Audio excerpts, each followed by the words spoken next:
Ang ituturo ko sa inyo ngayon ay ang kantang Kahel na Langit by Maki. So, super dali niya lang tugtugin dahil wala tayong gagamitin na kahit anong bar chords, pero gagamit tayo ng kapo, ilalagay natin siya sa 3rd fret.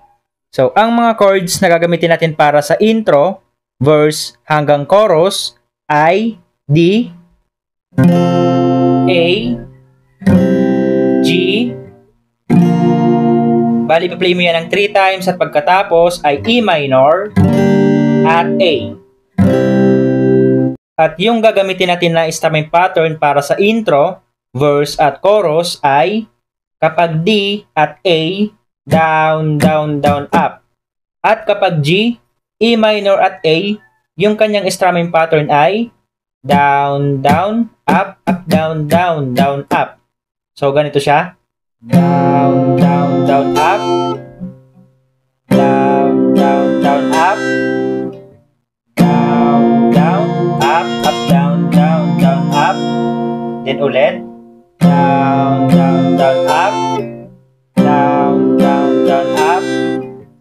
Down, down, up, up, down, down, down, up. Then isa pa. Down, down, down, up. Down, down, down, up.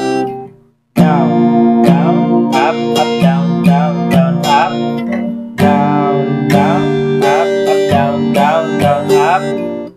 Down, down, up, up, down, down, down, up. So, ganito siya kapag tinugtog ng mabilis.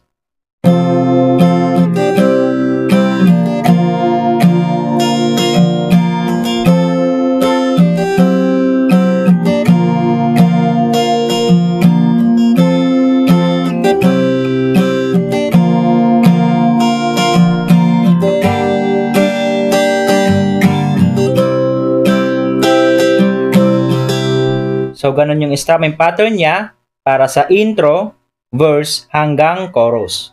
At pagdating natin sa chorus, may isang chord lang na madadagdag. Ito ay D.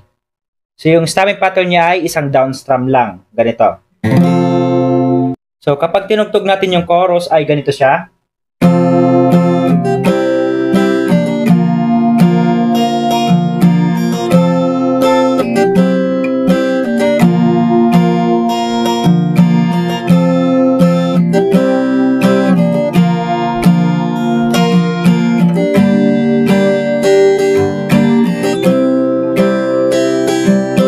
Last D.